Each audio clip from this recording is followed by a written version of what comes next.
Until you meet the woman, you should not really be purchasing an engagement ring and doing those kind of things until you actually meet.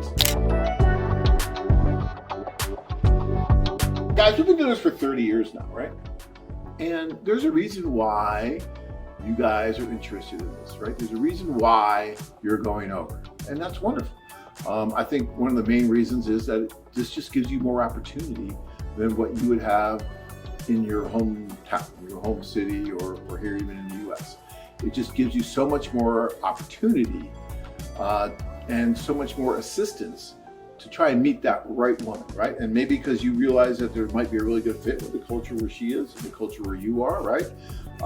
Because she's having problems too, trying to meet that right guy, and you're having issues here, trying to meet the right woman for the things that you want. And so you decide, okay, I'm going to try something like this and go over. But guys, here's a few tips to try to stay realistic. Tip number one, until you meet the woman, right? Until you actually meet her, you really don't have quote unquote real relationship. Okay, you might have kind of a virtual relationship, you might have something like that, but are you engaged before you meet her? No, you're not. You should not really be purchasing an engagement ring and doing those kind of things until you actually meet. You know, when guys call me up now and they say, John, I'm so happy I'm engaged, my first question to them now is, have you met her yet? Because if they tell me no, that sounds like a logical question, and you shouldn't not be asking. You shouldn't have to ask that. And they used to not ask that until more and more guys are saying that without first meeting. And I understand, you know, you get caught up in letters and all that, and oh, I love you, we love each other, we love everyone. Okay, that's great. But until you really meet, you really don't know what's really going on, because you just haven't had the opportunity for all the senses to be there, right?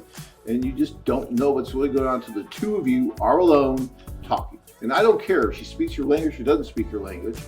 Use Google Translate, do something. You can use an interpreter at first, but you need to be alone at some point. And you need to be able to talk and really see what's going on with that body language. And keep your wits about you, right?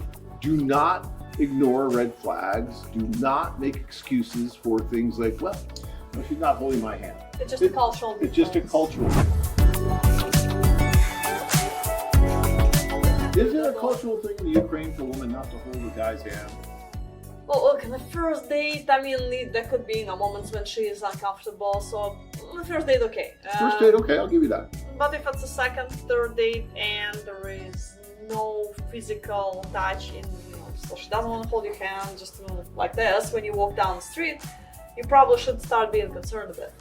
Yeah. You know, and I know guys that will just continue to pound their head against the wall and continue to blame it on every other external factor they can think of other than the fact that she's just not that into it, okay? And sometimes that's hard to take. You know, I remember this tour that I was on, and you know, I remember the guy. I remember his face like it was yesterday. This was probably 15 years ago. And the poor guy met this wonderful woman at the social, and she was just being nice, and she was going out with him, you know, every day almost, during the day. Which was fun, they had fun, they were dating, it was great, okay? It was dating, there's nothing wrong with dating. But she wasn't that serious about it. He was already planning the marriage, planning the kids, the dog, the cat, you know, all that, the white picket fence, had it all in his mind, right? And then I learned that, you know, she would go out with him during the day, but at night, she was actually going out with someone she really liked from the tour. And she was dating him too. Okay, hey, no harm, no foul.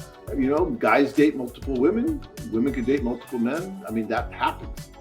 But I needed to tell him that this woman, although she was nice and although she probably just wanted to be friends, there wasn't a future there. And he needed to understand that. And so I remember that conversation with him. He had a beer in his hand. And as I told him this, that beer went from his hand to his mouth. The whole thing got guzzled down. He's like, okay, I need to move on. And you know what? To his credit, he did. He did. And he moved on. And he got engaged to someone. He got married. He's still married, right? But he understood that this was not for him. This was not going to work. And instead of going into deep depression and hiding in his room for the whole tour and all that, he just moved on. Sometimes you have to just move on. And it's hard because we don't want to. We want to make that work. Because in our mind, We spent all this time, maybe you wrote a bunch of letters, maybe you did all this, and you built this up in your mind so much to where you want it to work.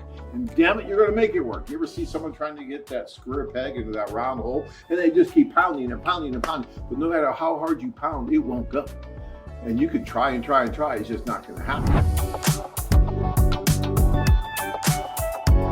If you have to try that hard at a relationship, is that a good relationship? I mean, will that probably And imagine work? it's all in the beginning, when everything's supposed to go nice and smooth. So what's gonna happen later when they try to live together and Right. You know, of course there might be some minor ups and downs when you first meet, right? Of course there might be some misunderstandings. There might be some stuff. Okay, that's fine. But, you know, if it's constantly, I talk about this all the time, if it's constantly you, the man, giving, and getting really nothing back from her, and you have to keep doing that just to stay afloat, like you're treading water, that's no fun. Who wants to be in a relationship like that? I want to be in a relationship where I'm giving and I'm getting, and I'm giving and I'm getting. Because guess what? That is a normal, organic, happy, healthy relationship. Are you ready to get started? Sign up and connect with these real women. Check out our website at ukraineladies.com.